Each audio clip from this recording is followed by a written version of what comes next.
Broiler মুরগি নিয়ে অনেকেরই অভিযোগ থাকে যে ব্রয়লার মুরগি রান্না করলে অতটাও স্বাদ হয় না। তবে আজকে আমি যেভাবে রান্না করেছি, যদি এভাবে রান্না করেন আশা করি ভালো লাগবে। তো আমি প্রথমে মুরগিগুলোকে ছোট করে পিস করে নিয়েছি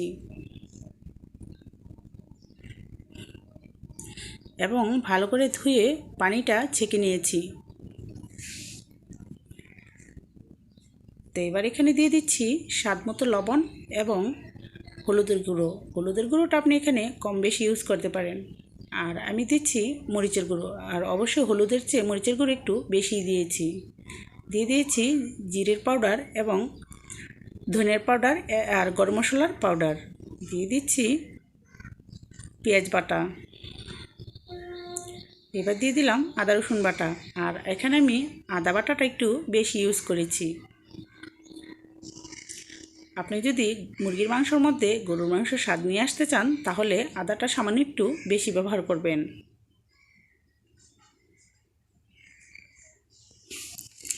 তো এখন আমি ভালো করে মেখে নিচ্ছি।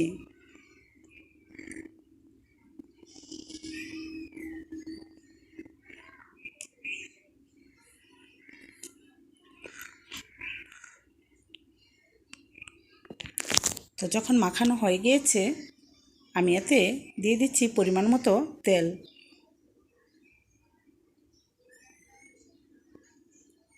তেলটা দিয়ে আমি কিন্তু মাংসগুলোর সাথে ভালো করে মিশিয়ে নিচ্ছি। আর এই প্রসেসিংটা করার পর আপনি যদি 10 থেকে 15 মিনিট রেখে দেন তাহলে কিন্তু মাংসের স্বাদ অনেক গুণ বেড়ে যাবে। তো এবার আমি চুলাটা ধরিয়ে দিয়ে ঢেকে রান্না করব।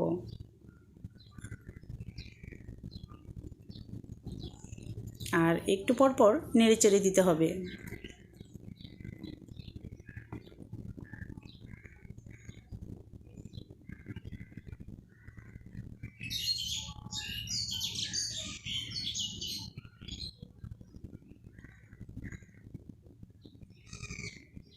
আর এতে কিন্তু আমি সামান্য পানি ইউজ করেছি।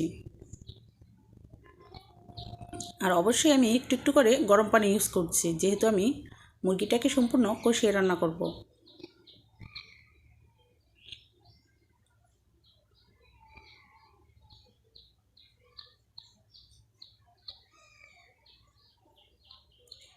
যখন পানি মেশানো প্রয়োজন হবে অবশ্যই গরম পানি ব্যবহার করবেন।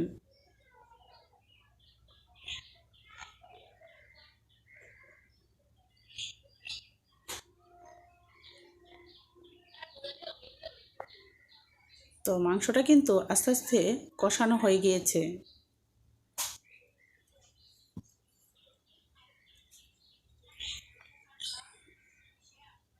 তো এতে আমি আরেকটু পানি অ্যাড করে দিচ্ছি।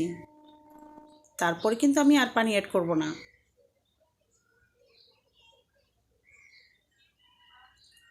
তো মাংস পানিটা যখন কমে এসেছে তখন আমি দিয়ে দিচ্ছি এখানে সস।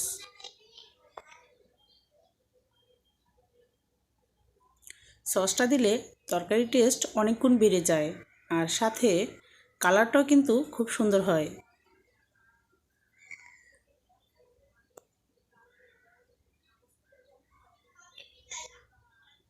এখন দিয়ে দিলাম কয়েকটা কাঁচামরিচ। আর কাঁচামরিচটা অবশ্যই ফ্লেভারের জন্যই দেওয়া হয়েছে।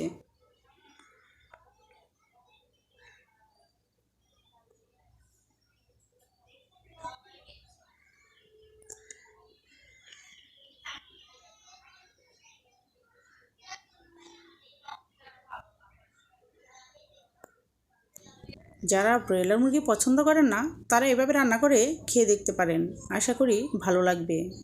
তো ভিডিওটি দেখার জন্য থ্যাংক ইউ সো মাচ। ভালো থাকবেন। আল্লাহ হাফেজ। আসসালামু আলাইকুম।